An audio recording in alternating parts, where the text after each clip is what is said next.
এই রমজান মাস হলো আত্মশুদ্ধির মাস, গুনাহ মাফের মাস। আর এই রমজান মাস এত মর্যাদা সম্পন্ন হয়েছে কোরআনের কারণে, কারণ আল্লাহ রাব্বুল আলামিন এই রমজান মাসে কোরআন নাযিল করেছেন। আল্লাহ রাব্বুল আলামিন বলেন, শাহরু রমাদানাল্লাযী উনজিলা ফীহিল কুরআন। এই রমজান মাস হলো কোরআন নাযিলের মাস, কোরআনকে নাযিল করা হয়েছে।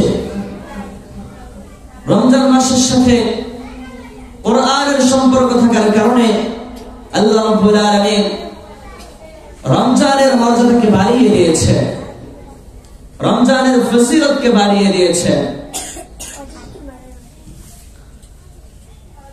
আমরা এই রমজান মাসকে কিভাবে পালন করব, এই রমজান মাস আমরা কিভাবে অতিবাহিত করব, এই রমজানের ফজিলত কিভাবে অর্জন করব, আল্লাহ রাব্বুল আলামিন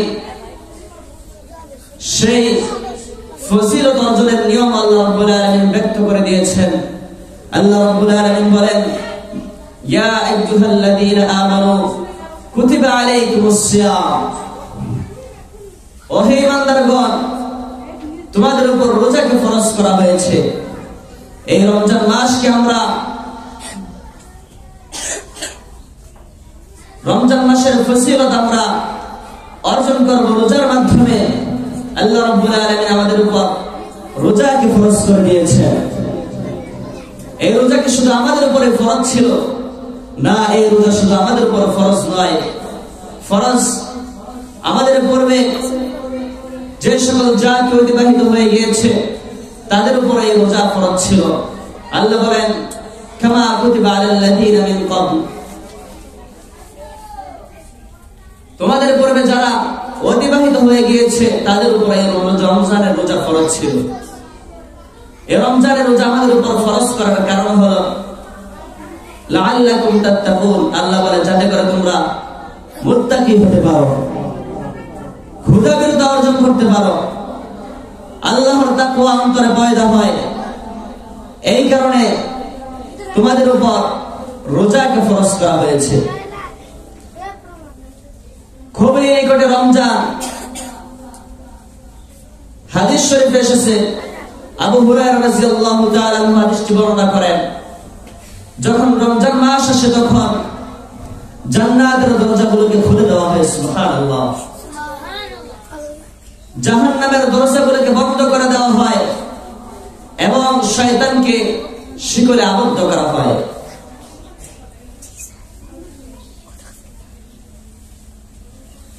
এই রমজানের রোজা মুমিন বান্দাদের উপর ফরজ করা হয়েছে যারা মুসলমান।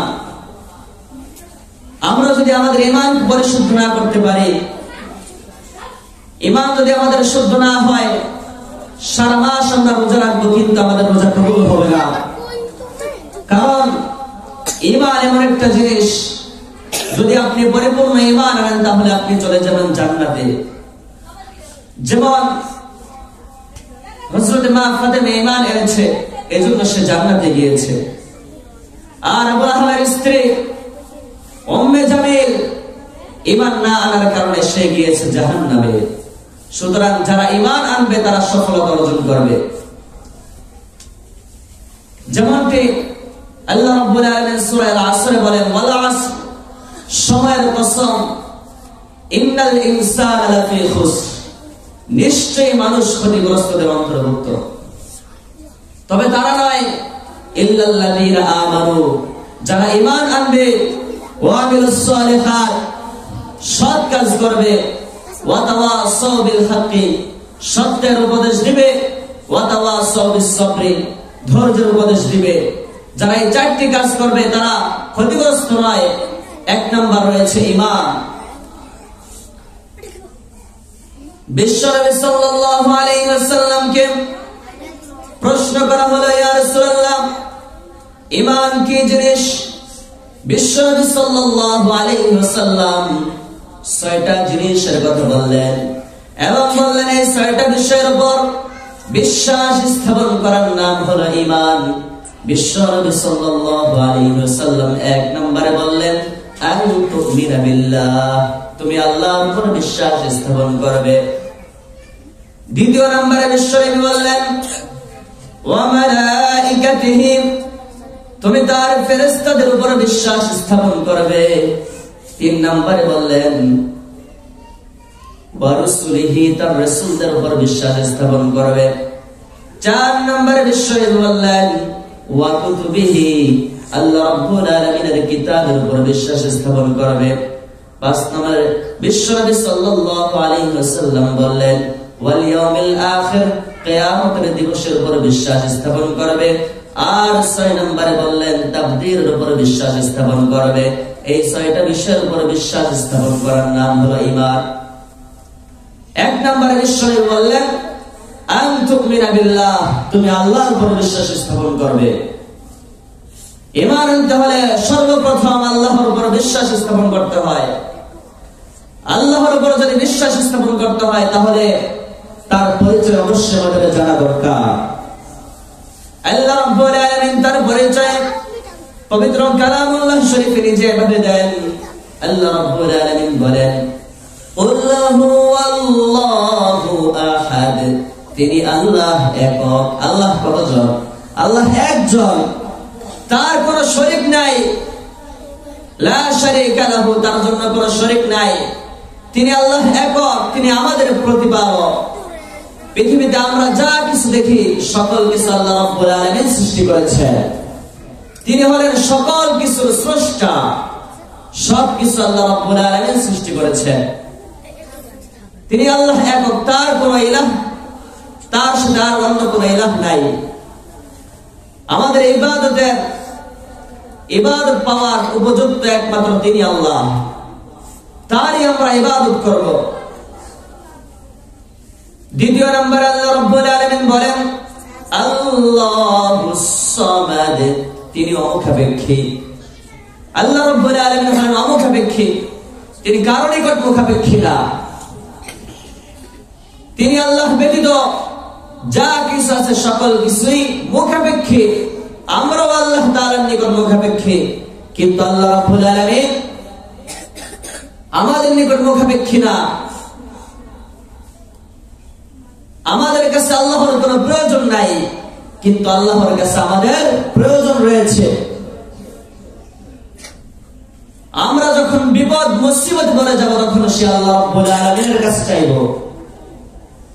কারণ আমরা হলাম আল্লাহ রাব্বুল আলামিনের নিকট মুখাপেক্ষী বান্দা। তৃতীয় নম্বরে আল্লাহ রাব্বুল আলামিন বলেন লাম ইয়ালিদ ওয়া লাম ইউলাদ, তিনি আল্লাহ কাউকে জন্ম দেন নাই এবং তাকেও কেউ জন্ম দেয় নাই। আল্লাহ রাব্বুল আলামিন হলেন এমন স্রষ্টা, সকল কিছু তিনি সৃষ্টি করেছেন, জন্ম দেন নাই বরং তিনি সৃষ্টি করেছেন। অথচ খ্রিস্টানরা তিন খোদায় বিশ্বাসী এবং ঈসা আলাইহিস সালামকে আল্লাহর পুত্র সম্বোধন করে না। আউযুবিল্লাহ।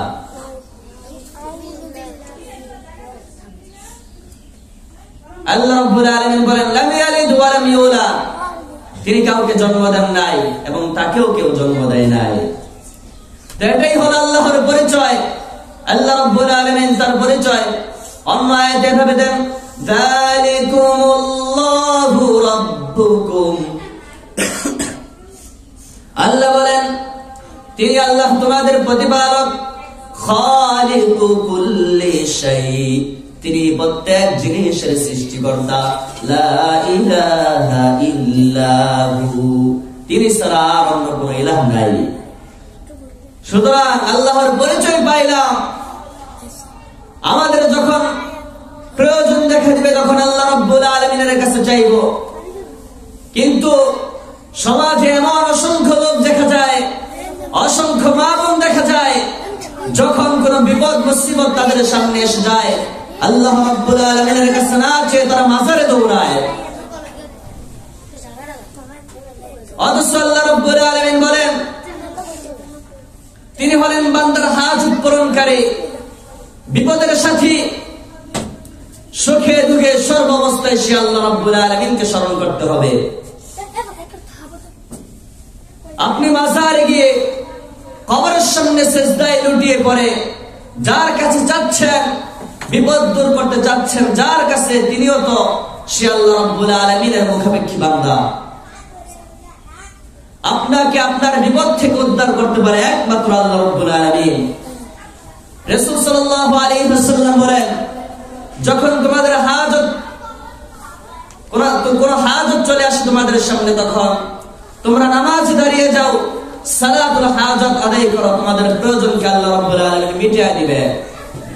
যখন বিপদ চলে আসে তখন নামাজে দাঁড়িয়ে যাও, আল্লাহ রাব্বুল আলামিনের নিকট তোমরা বিপদের জন্য দোয়া করো, আল্লাহ রাব্বুল আলামিন তোমাদের বিপদকে দূর করে দিবে। কিন্তু অত্যন্ত আফসোসের সাথে বলতে হয়, শয়তান মা বোনদের কেমন ভাবে ধোঁকায় ফেলেছে যে তারা আল্লাহ রাব্বুল আলামিনের উপর ভরসা না রেখে, আল্লাহ রাব্বুল আলামিনের নিকট না চেয়ে তারা মাজারে দৌড়ায়। এমনটা ঠিক নয়, এমনটা করবেন না।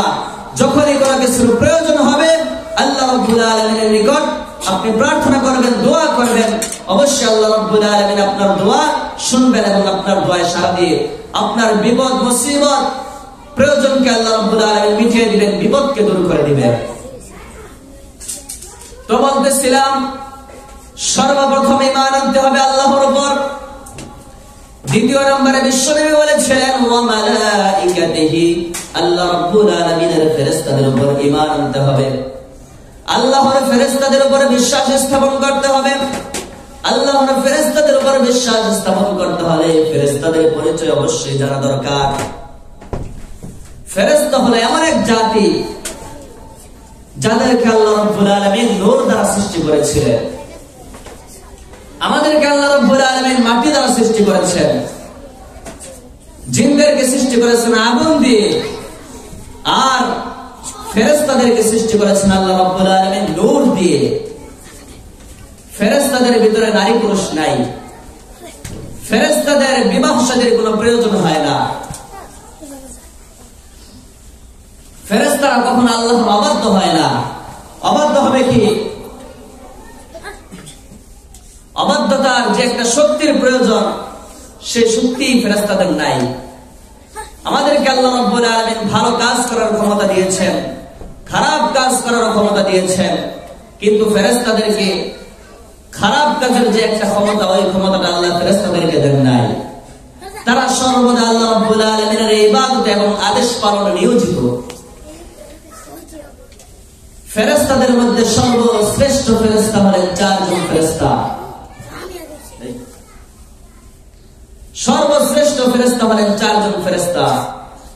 এর মধ্যে একজন হলেন হযরতে জিবরাইল আলাইহিস সালাম, যিনি নবী রাসূলদের নিকট ওহী নিয়ে আসতেন, আল্লাহর পাঠানো বার্তা নবীদের নিকট নিয়ে আসতেন।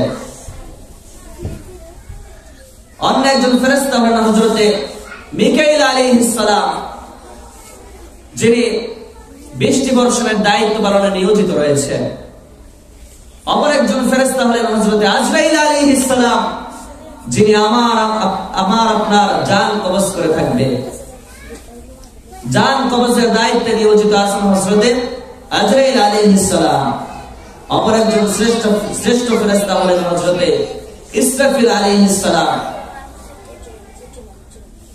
যার সিংহার ফুৎকার দেওয়ার মাধ্যমে কিয়ামত অনুষ্ঠিত হবে। এই চারজন ফেরেশতা হলেন সর্বশ্রেষ্ঠ ফেরেশতা। এই ফেরেশতাদের উপরে বিশ্বাস স্থাপন করাও ঈমানের অন্যতম একটা শর্ত। 6টা শর্তের মধ্যে দ্বিতীয় নম্বরেই রয়েছে ফেরেশতাদের উপরে বিশ্বাস স্থাপন করা।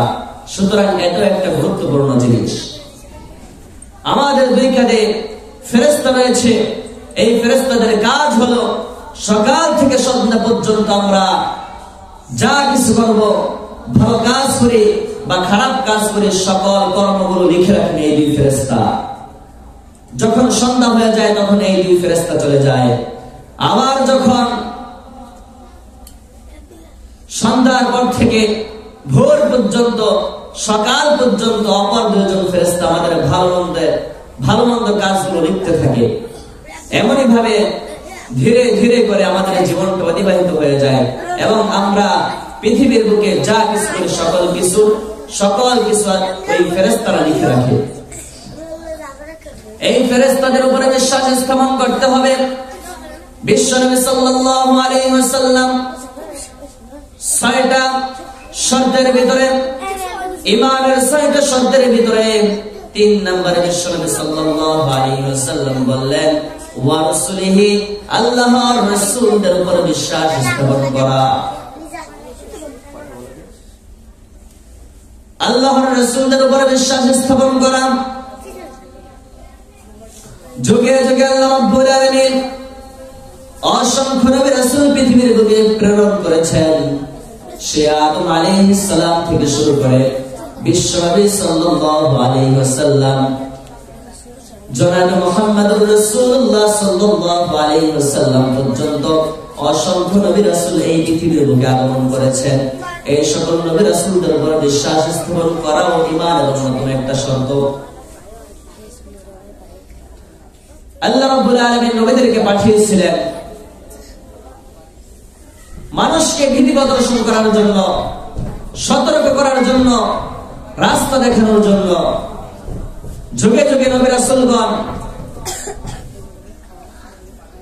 লোকদেরকে হেদায়েতের পথে আহ্বান করেছে।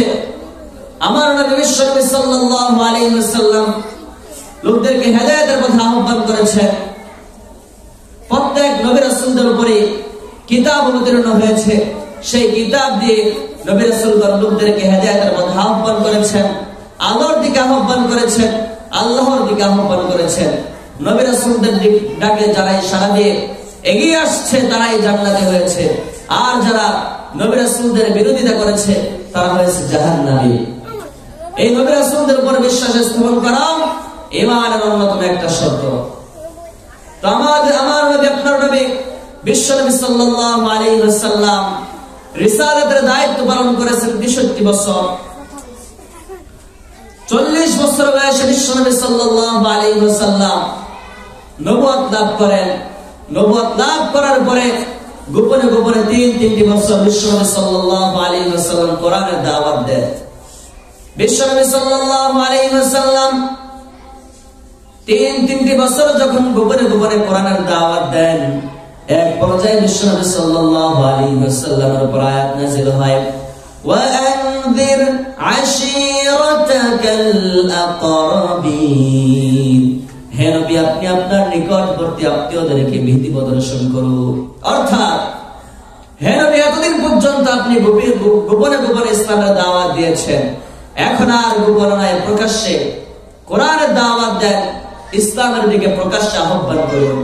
বিশ্বনবী সাল্লাল্লাহু আলাইহি ওয়াসাল্লামের উপর যখন এই আয়াত নাযিল হলো, বিশ্বনবী একটা পাহাড়ের চূড়ায় অবতীর্ণ হয়ে পাহাড়ের চূড়ায় উঠে আশপাশের লোকদেরকে আহ্বান করতে লাগলেন। আশপাশের লোকেরা যখন বিশ্বনবী সাল্লাল্লাহু আলাইহি ওয়াসাল্লামের সামনে আসলো, তখন বিশ্বনবী বললেন, উপস্থিত জনতা, আমি যদি তোমাদেরকে বলে এই পাহাড়ের অপর প্রান্তে একদল সৈন্যবাহিনী অবস্থান নিয়েছে, তোমরা কি আমার কথাকে বিশ্বাস করবে? তখন উপস্থিত সকল জনতা বলেছিল, হে মুহাম্মদ, তোমার জন্মের পর থেকে আজ পর্যন্ত তোমার মুখ থেকে আমরা একটা মিথ্যা কথা শুনি নাই, সুতরাং তুমি আজ আমাদেরকে যা শোনাবে তা আমরা বিশ্বাস করব। সুবহানাল্লাহ। বিশ্বনবী সাল্লাল্লাহু আলাইহি ওয়াসাল্লাম উপস্থিত সকল লোকদেরকে উদ্দেশ্য করে বললেন, তোমাদের কথা যদি ইহাই হয়ে থাকে তাহলে আমি তোমাদেরকে বলি, আল্লাহ রাব্বুল আলামিন আমার উপরে পবিত্র কোরআন নাযিল করেছে, তোমাদেরকে ইসলামের দিকে আহ্বান করার আদেশ দিয়েছে। আমি তোমাদেরকে কোরআনের দিকে আহ্বান করি, মূর্তির পূজা বাদ দিয়ে তোমরা আল্লাহ রাব্বুল আলামিনের ইবাদত করো এবং আমি মুহাম্মদকে আল্লাহ রাব্বুল আলামিনের রাসূল হিসেবে মেনে নাও। বিশ্বনবী সাল্লাল্লাহু আলাইহি ওয়াসাল্লাম যখন এই কথা বললেন, তখন উপস্থিত লোকেরা বিশ্বনবী সাল্লাল্লাহু আলাইহি ওয়াসাল্লামের উপর ক্ষুব্ধ হয়ে যায়, রাগান্বিত হয়ে যায়। বিশ্বনবী সাল্লাল্লাহু আলাইহি ওয়াসাল্লামের চাচা আবু লাহাব বিশ্বনবী সাল্লাল্লাহু আলাইহি ওয়াসাল্লামকে বলতে লাগলেন, তাব্বাল্লাকা লিহাযা জামাআতানা, হে মুহাম্মদ, ধ্বংস হয়ে যাও, এজন্যই কি আমাদেরকে একত্রিত করেছো? তো বিশ্বনবী সাল্লাল্লাহু আলাইহি ওয়াসাল্লাম কাফের মুশরিকদের হাতে আঘাতপ্রাপ্ত হয়েছেন, রক্তাক্ত হয়েছেন, এরপরে বিশ্বনবী সাল্লাল্লাহু আলাইহি ওয়াসাল্লাম কোরআনের দাওয়াত থেকে পিছপা হন নাই। তার রিসালাতের দায়িত্ব তিনি আঞ্জাম দিয়ে গিয়েছেন। তো যুগে যুগে প্রত্যেকটা নবী রাসূল তারা নিজ নিজ কিতাবের দাওয়াত দিতে গিয়ে অসংখ্য জুলুমের শিকার হয়েছে। সকল নবী রাসূলদের উপর বিশ্বাস স্থাপন করাও ঈমানের অন্যতম একটা শর্ত। বিশ্বনবী সাল্লাল্লাহু আলাইহি ওয়াসাল্লাম ঈমানের 6টা গুণ বর্ণনা করতে গিয়ে 4 নম্বরে বিশ্বনবী বলেছিলেন, 4 নম্বরে বিশ্বনবী সাল্লাল্লাহু আলাইহি ওয়াসাল্লাম বলেছিলেন, ওয়া কুতুবিহি, আল্লাহর কিতাব সমূহের উপর বিশ্বাস স্থাপন করতে হবে। আল্লাহ রাব্বুল আলামিন যুগে যুগে যেই কিতাবগুলো নাযিল করেছেন সেই কিতাবের উপর বিশ্বাস স্থাপন করাও ঈমানের অন্যতম একটা শর্ত। আপনি যদি বলেন আমি শুধু কোরআনকে বিশ্বাস করি, তাওরাত, জবুর, ইনজিল এবং অন্যান্য কিতাবকে আমি বিশ্বাস করি না, তাহলে আপনি পরিপূর্ণ ঈমানদার হতে পারবেন না। কারণ ঈমানদার হতে হলে কোরআনের পাশাপাশি অন্যান্য আসমানি কিতাব সমূহের উপর বিশ্বাস স্থাপন করা লাগবে। যেমন আসমানি কিতাব হলো 104 খানা। এই 104 খানা কিতাবের মধ্যে 4টা কিতাব সর্বশ্রেষ্ঠ কিতাব, তাওরাত, জবুর, ইনজিল এবং কোরআন। এবং এই কোরআন হলো সর্বশ্রেষ্ঠ কিতাব। এই সর্বশ্রেষ্ঠ কিতাব হলো আমাদের পথ প্রদর্শনের জন্য বিশ্বনবী সাল্লাল্লাহু আলাইহি ওয়াসাল্লামের উপর আল্লাহ রাব্বুল আলামিন কোরআন নাযিল করেন। এই কোরআন আমাদেরকে রাস্তা দেখায় আমরা কোন পথে গেলে জান্নাতি হতে পারবো, কোন রাস্তায় গেলে আমরা জাহান্নামী হব। এই কোরআন নাযিল হয়েছে মানুষের হেদায়েতের জন্য। আমরা এই কোরআনকে যদি অনুসরণ করি তাহলে আমরা জান্নাতে যেতে পারবো। আর যদি কোরআনের দেখানো রাস্তায় না চলে, বিপরীত রাস্তায় চলে, বিপরীত রাস্তায় অনুসরণ করে, তাহলে জাহান্নাম ছাড়া আর কোনো উপায় থাকবে না। বিপরীত রাস্তায় যদি চলে, কোরআনের দেখানো রাস্তায় না চলে, বিপরীত রাস্তায় যদি চলে, তাহলে আমাদের জন্য জাহান্নাম অপেক্ষা করছে। আমাদের সকলের আশা তো আমরা জান্নাতে যাব। তো জান্নাতে যেতে হলে এই কোরআনকে অবশ্যই অনুসরণ করতে হবে। কোরআন আমাদেরকে বলে 5 ওয়াক্ত নামাজ আদায় করো, রোজা রাখো। আমরা যদি নামাজ না আদায় করে, রোজা না রাখি, তাহলে আমরা সেই জান্নাতে যেতে পারবো? জান্নাতে যাওয়া সম্ভব না। কোরআন আমাদেরকে বলে কুল্লিল মুমিনিনা ইয়াগুদ্দু মিন আবসারিহিম ওয়া ইয়াহফাযু ফুরুজাহুম যালিকা আযকা লাহুম। কোরআন বলে মুমিন পুরুষরা যেন তাদের নিজেদের দৃষ্টিকে অবনত রাখে, লজ্জাস্থানের হেফাজত করে, এবং ওয়া কুল্লিল মুমিনাতি ইয়াগুদ্দুনা মিন আবসারিহিন্না ওয়া ইয়াহফাযনা ফুরুজাহুন্না। কোরআন বলে মহিলারাও যেন তাদের দৃষ্টিকে অবনত রাখে এবং লজ্জাস্থানের হেফাজত করে। আজকে সমাজে বাস্তবতার দিকে তাকালে দেখতে পাই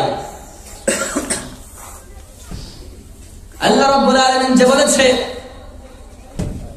দৃষ্টিকে হেফাজত করার কথা, কিন্তু আমরা আমাদের দৃষ্টিকে আল্লাহ রাব্বুল আলামিনের কথা অনুযায়ী অবনত করি না। খুবই অল্প সংখ্যক লোক অবনত করে। কোরআনের নির্দেশ হলো দৃষ্টিকে অবনত রাখা, কিন্তু আমরা দৃষ্টিকে অবনত রাখি না। কোরআন বলে লজ্জাস্থানের হেফাজত করা, কিন্তু লজ্জাস্থানের হেফাজত না করলে কোরআনের অনুসরণ করা হবে না। সুতরাং লজ্জাস্থানের হেফাজত করতে হবে, দৃষ্টিকে অবনত রাখতে হবে, অর্থাৎ পর্দা করতে হবে। মহিলা মা বোনদের জন্য যেভাবে পর্দা ফরজ, পুরুষদের জন্য পর্দা রয়েছে। তাদের পর্দা হলো দৃষ্টিকে অবনত রাখা। মহিলা মা বোনদের জন্য পর্দা রয়েছে, সকলের জন্যই পর্দা। যদি পর্দার বিধান বাংলাদেশে থাকতো, তাহলে বর্তমানে যেই ঘন ঘন দর্শনের সংবাদ আমাদের সামনে চলে আসতেছে, এই সংবাদ আমাদের সামনে আসতো না।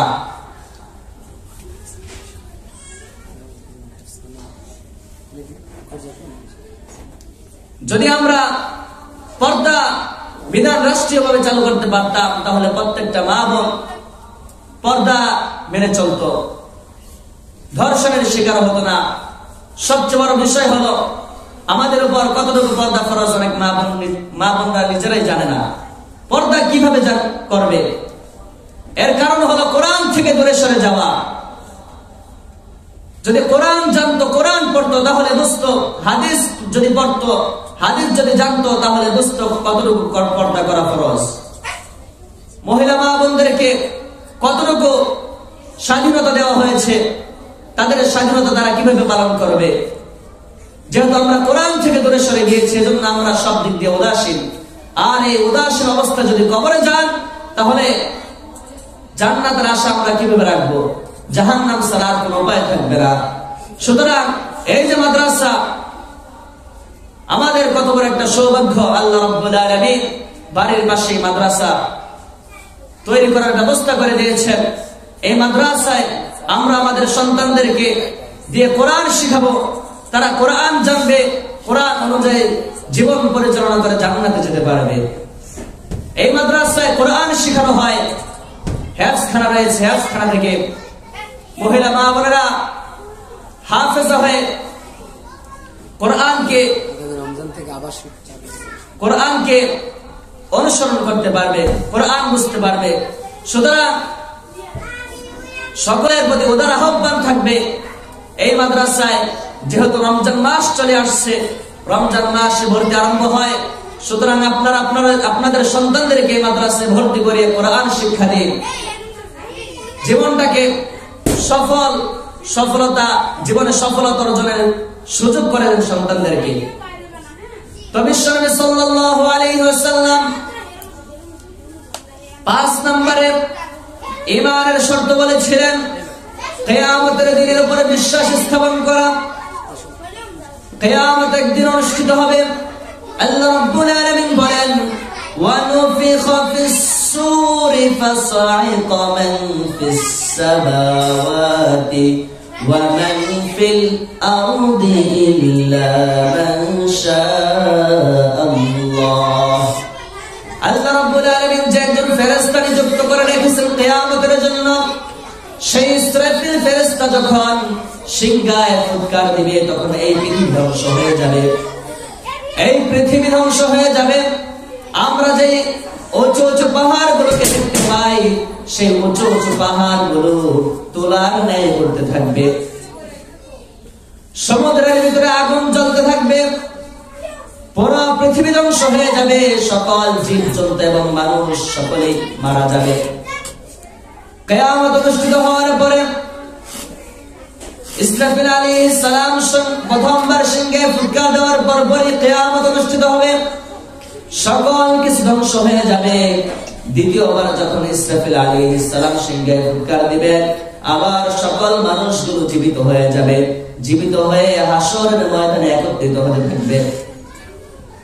আদম আলাইহিস সালাম থেকে শুরু করে কিয়ামত পর্যন্ত যত মানুষ এবং যত জীবজন্তুকে আল্লাহ রাব্বুল আলামিন সৃষ্টি করেছেন, সকল কিছু জীবিত হয়ে একটি ময়দানে একত্রিত হবে এবং আল্লাহ রাব্বুল আলামিন বিচার কার্য পরিচালনা করবেন। কিয়ামত অনুষ্ঠিত হলে সকল কিছু ধ্বংস হয়ে যাবে, শুধুমাত্র আল্লাহ রাব্বুল আলামিন বাকি থাকবেন। আল্লাহ বলেন, কুল্লু মান আলাইহা ফান, সকল কিছু ধ্বংসশীল। ওয়া ইয়াবকা ওয়াজহু রাব্বিকা যুল জালালি ওয়াল ইকরাম, এবং আল্লাহ রাব্বুল আলামিনই বাকি থাকবেন। তিনি ছাড়া সকল কিছু ধ্বংস হয়ে যাবে। সেই কিয়ামতের দিনে আমার আপনার গোটা জীবনের হিসাব দেওয়া হবে। আপনি সামান্য পরিমাণ যদি আমল করে থাকেন, সে আমলকে আপনি দেখতে পাবেন। সামান্য পরিমাণ পাপ কাজ করে থাকলে সেই পাপ কাজকে আপনি দেখতে পাবেন। সুতরাং এখনই আমাদের সময়, যেহেতু আমরা পৃথিবীতে রয়েছি, এখন আমাদের হায়াত রয়েছে, আমরা আমাদের জীবনটাকে ভালো কাজে পরিচালনা করি, আল্লাহর রাসূলের দেখানো পথে পরিচালিত করি। তাহলে কিয়ামতের ময়দানে আল্লাহ রাব্বুল আলামিন আমাদেরকে জান্নাত দিবেন পুরস্কার হিসেবে। রাসূলের মহব্বত অন্তরে লালন করে, রাসূলের সুন্নাতকে আঁকড়ে ধরে তাহলে রাসূল সাল্লাল্লাহু আলাইহি ওয়াসাল্লাম কিয়ামতের ময়দানে আমাদের জন্য সুপারিশ করবেন। যখন কিয়ামত অনুষ্ঠিত হয়ে পড়বে, হাশরের ময়দানে লোকেরা একত্রিত হবে, তখন সকলেই পেরেশানির ভিতরে থাকবে। সকলে নিজের চিন্তার জন্য আমাদের কি অবস্থা হয়, সূর্যটা মাথার অল্প কিছু দূর অবস্থান করবে, মাথার মজকগুলো সূর্যের তাপের কারণে উত্তাতে থাকবে এবং জিহ্বাটা বের হয়ে নাভি পর্যন্ত চলে আসবে। এই কিয়ামতের দিনে প্রত্যেকে ইয়া নাফসি ইয়া নাফসি বলতে থাকবে। সকল নবী রাসূলগণ ইয়া নাফসি ইয়া নাফসি বলতে থাকবে। একমাত্র আমার নবী, আপনার নবী বিশ্ব নবী সাল্লাল্লাহু আলাইহি ওয়াসাল্লাম কিয়ামতের দিনে বলতে থাকবে ইয়া উম্মতি, উম্মতের কথা স্মরণ রাখবে। আর অন্যান্য সকল নবী রাসূলগণ বলতে থাকবে ইয়া নাফসি ইয়া নাফসি। আমরা আমাদের নবীর ভালোবাসা অন্তরে লালন করি না, সুন্নতকে আঁকড়ে ধরি না, আল্লাহর রাসূলের পথে চলি না। অথচ কিয়ামতের দিনে আল্লাহ রাব্বুল আলামিন তার প্রিয় হাবিব বিশ্বনবী সাল্লাল্লাহু আলাইহি ওয়াসাল্লাম আমাদের জন্য সুপারিশ করবে। সুপারিশ তো এভাবেই পাওয়া যাবে না আল্লাহর নবীর সুন্নতকে বাদ দিয়ে। আল্লাহর নবীর রাস্তা দেখাবো, পথে না চলে আল্লাহর নবীর সুপারিশ পাওয়া যাবে না। তো এই হলো কিয়ামত, যখন লোকদের হিসাব গ্রহণ করা হবে, হিসাব নেওয়া হবে।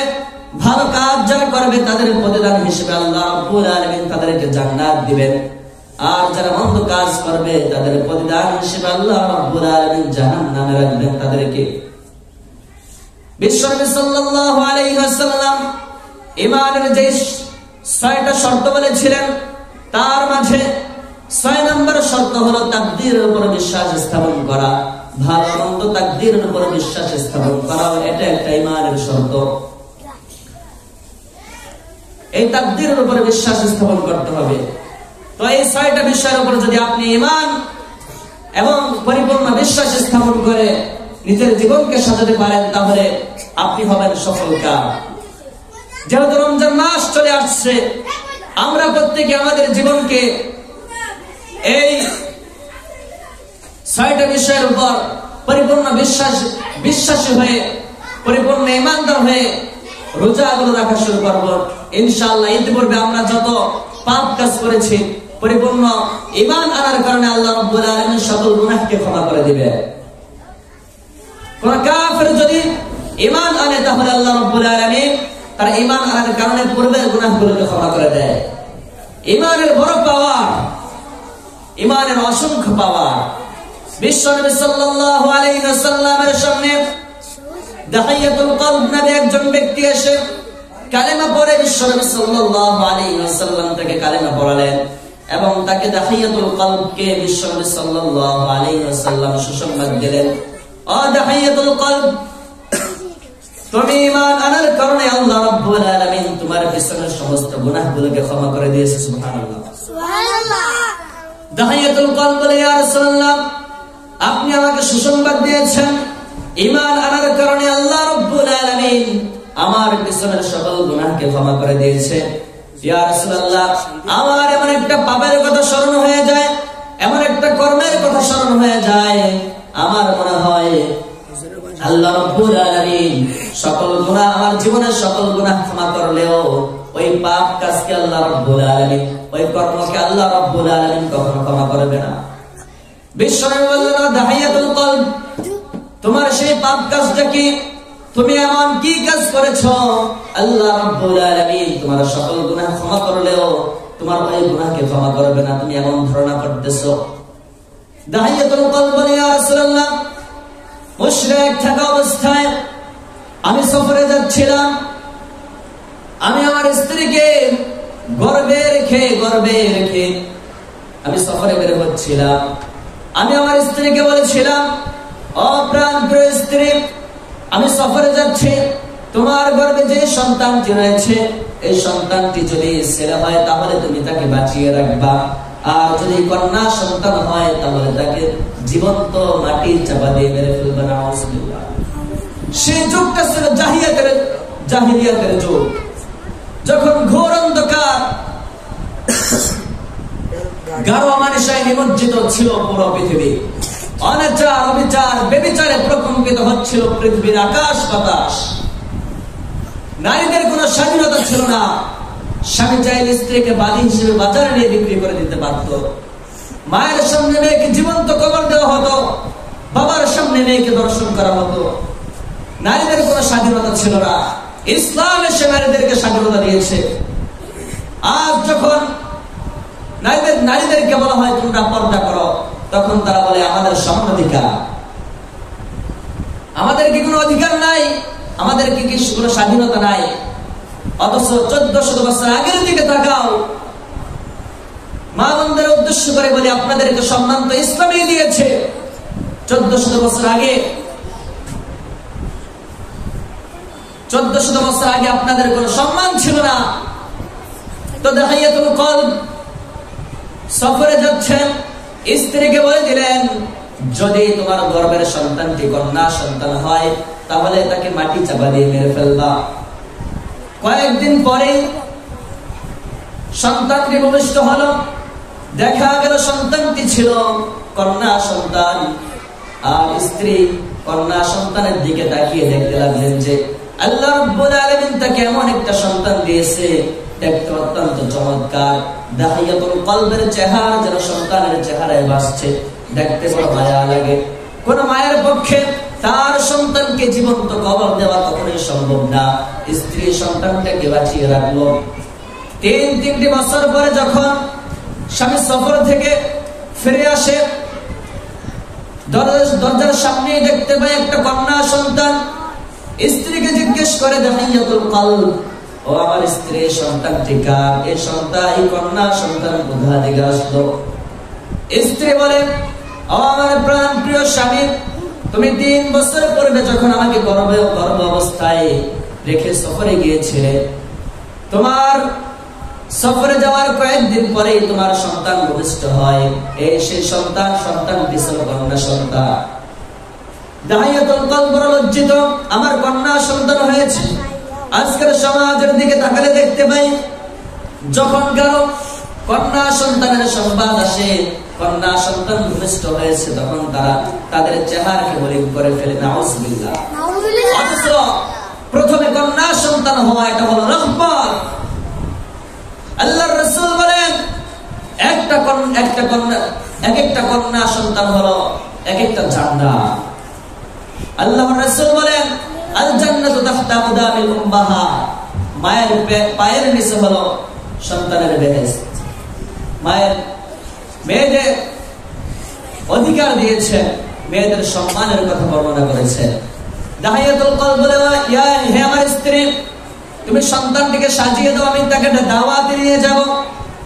স্ত্রী স্বামীর কথা অনুযায়ী 3 বছরের সন্তানকে সাজিয়ে দেয়। 3 বছরের সন্তানটি, কন্যা সন্তানটি বাবার হাত ধরে দাওয়াতে যাবে এই উদ্দেশ্য রওনা দিয়েছে। দাহিয়াতুল কলব একটা পাহাড়ের চূড়ায় সন্তানকে নিয়ে একটা গর্ত করে সন্তানকে গর্তের ভিতরে ফেলে দিয়ে মাটি চাপা দিতে শুরু করে। গর্তের ভিতর থেকে সন্তান চিৎকার মেরে মেরে বলে, হে আমার পিতা, তুমি আমাকে হত্যা করিও না, মাটি চাপা দিও না। তুমি যখন সফরে ছিলে তখন আমি আমার আম্মাকে বলতাম, আমি আমার মাকে বলতাম, আমার বাবা কোথায়, আমার বাবা কবে আসবে, আমি আমার বাবাকে বাবা বলে ডাকবো। ও আমার বাবা, আমি বড় লজ্জিত, তুমি আমাকে মেরে ফেলো না, আমি তোমার মেয়ে, এই পরিচয় আমি কারণ কখনো দিব না। তুমি আমাকে জানে বাঁচায় রাখো, জানে মেরে ফেলো না। আমি তোমাকে কখনো বাবার পরিচয় দিব না, বাবা বলে ডাকবো না। দাহিয়াতুল কলব এর অন্তরটা বড় শক্ত ছিল। মেয়েটাকে বাঁচিয়ে না রেখে মেয়েটাকে মাটি চাপা দিয়ে চলে আসে। বিশ্বনবী সাল্লাল্লাহু আলাইহি ওয়াসাল্লাম যখন এই ঘটনা শুনলেন, বিশ্বনবী সাল্লাল্লাহু আলাইহি ওয়াসাল্লামের চোখের পানি দিয়ে দাড়ি মুবারক ভিজে যাচ্ছিল।